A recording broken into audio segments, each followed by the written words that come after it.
જય શ્રી કૃષ્ણ મિત્રો, નિત્ય સત્સંગમાં આપ સૌનું સ્વાગત છે। આજે આપણે સાંભળીશું શ્રી શિવ એકાદશ નામાવલી પાઠ।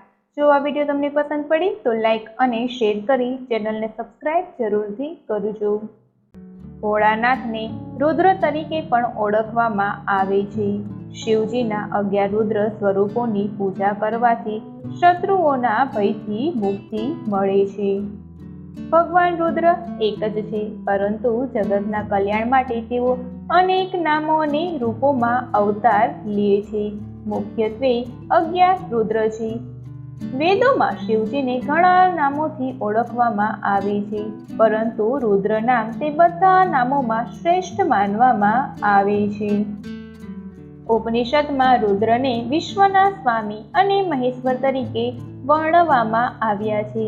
તેઓ દુઃખનો નાશ કરનારા અને વિનાશ સમયે ક્રૂર રૂપ ધારણ કરીને શત્રુને રડાવનારા એ શિવને રુદ્ર કહેવામાં આવે છે।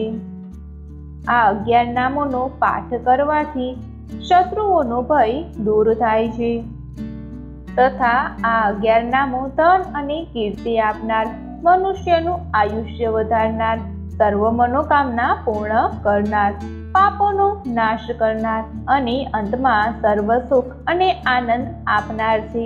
આથી નિત્ય આ શ્રી શિવ એકાદશ નામાવલીનો પાઠ જરૂર કરવો જોઈએ। તો હવે આપણે સાંભળીએ શ્રી શિવ એકાદશ નામાવલી।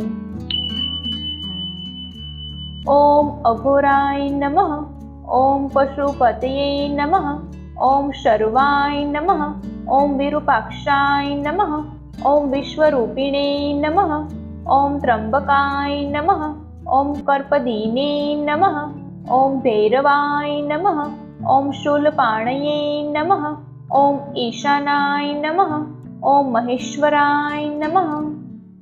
શ્રી શિવ એકાદશ નામાવલી સમાપ્ત। ઓમ તત્સત। તો મિત્રો, આ હતા ભગવાન રુદ્રના 11 નામ, જેનો નિત્ય પાઠ કરવાથી શત્રુઓનો ભય દૂર થાય છે અને સર્વ મનોકામનાઓ પૂર્ણ થાય છે, તથા યશ અને કીર્તિ પ્રાપ્ત થાય છે।